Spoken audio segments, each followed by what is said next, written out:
Hi everybody and welcome back to another workshop update.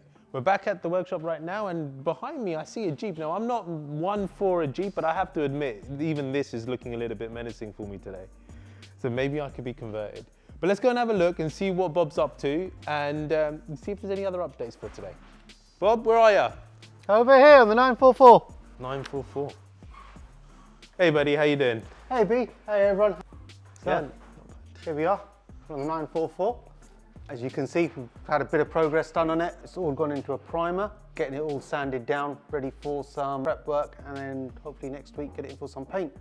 And when you say primer, so we would just, flatten the paint? What we done? So we've found all of our problem areas, Yeah. sanded those down, and now put a high build primer on, which will then be sanded down with like a really super fine sanding paper, and that should give us a good surface to be painting on.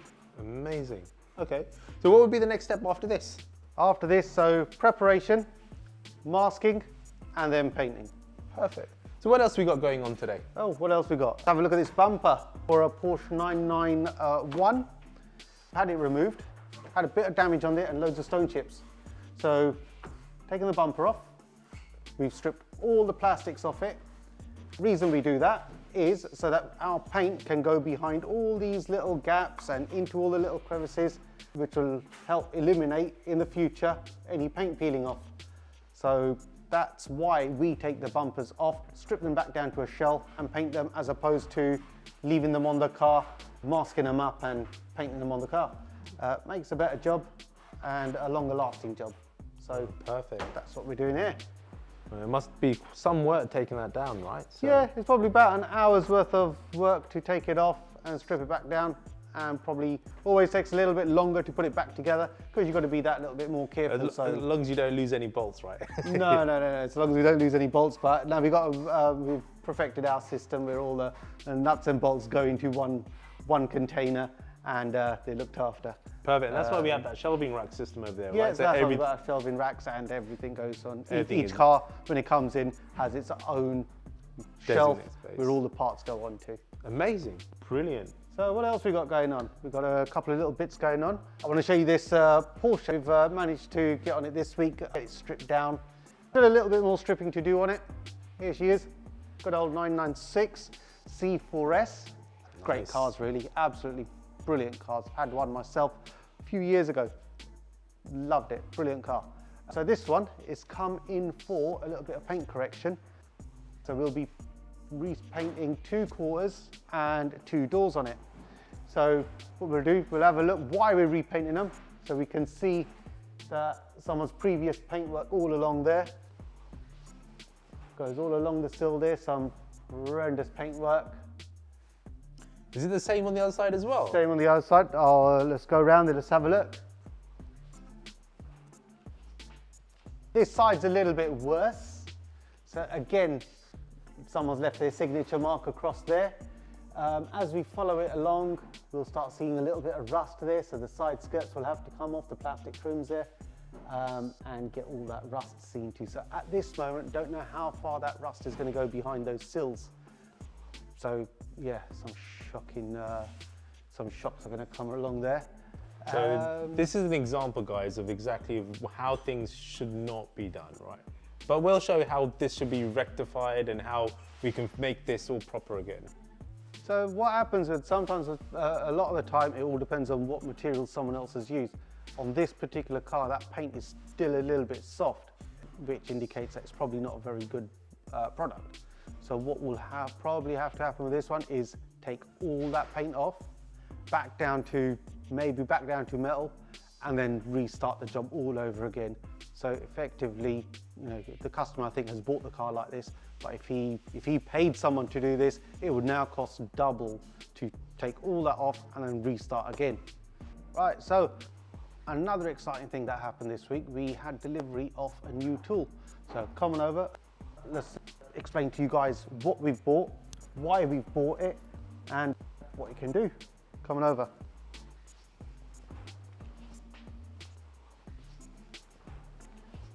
Right, so here it is. So we bought the Keko glue pull repair kit. So this isn't PDR or paintless dent removing. This is glue pull and repair. What this is designed for is to work with aluminium or electric cars. Well, it'll work on all cars. Steel, aluminium, it'll work with everything. What our key point for buying this is to work with the EV electric cars or hybrid. Normally what we'd be using on steel cars or your normal cars is one of these, a GYS spot tool. So the way this works is we will run a current through, well, plug that in, earth the car, press the button, and it welds a stud onto the panel, and then we slide the dent out. Now that runs a current through a car, and I really don't want to be running a current through a EV car and blowing us up. So the reason we bought this is what it says it does. It's a glue, pull and repair. We glue. So we've got a whole selection of tabs here that we would glue on to the panel. So we'll put a load of hot glue onto that, glue it onto the panel, and then we would choose what tool we're going to use from here. So we could use one of these, which would hook onto the tab, and then slowly we can massage and ease the dent out with one of these. Loads of little tools and contraptions there. So this kit here, I saw it probably about 2 years ago at one of the trade shows, and back then it still is, it's a really expensive bit of kit, and it's been on my sort of Christmas wish list to get one.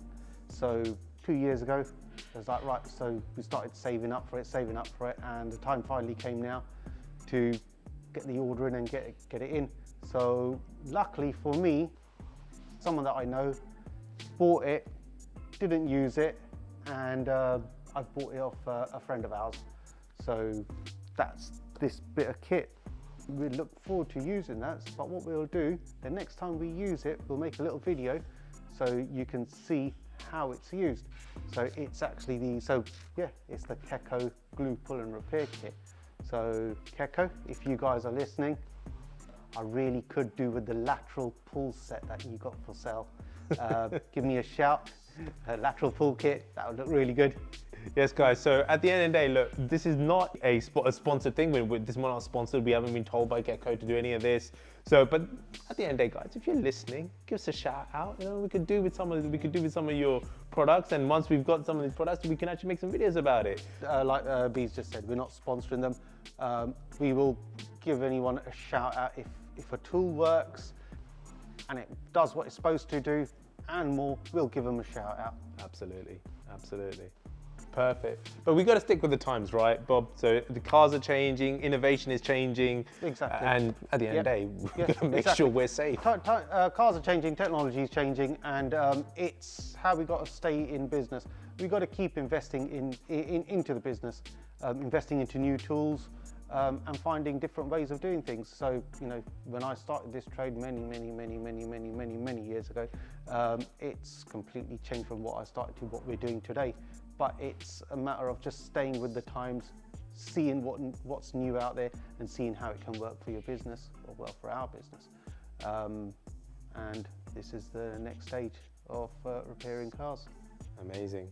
So what can we look forward to coming up then over the next week or so? So, well, hopefully next week we should get the 944 into paint. Those Porsche 991 bumpers that you saw, get those painted. They'll be back on the car. We'll be seeing the back of this Audi Quattro. That should be going. What else we got going on? Next week got a new batch of cars coming in, all booked in, ready to come in. So we'll start seeing those arriving tomorrow and Monday morning.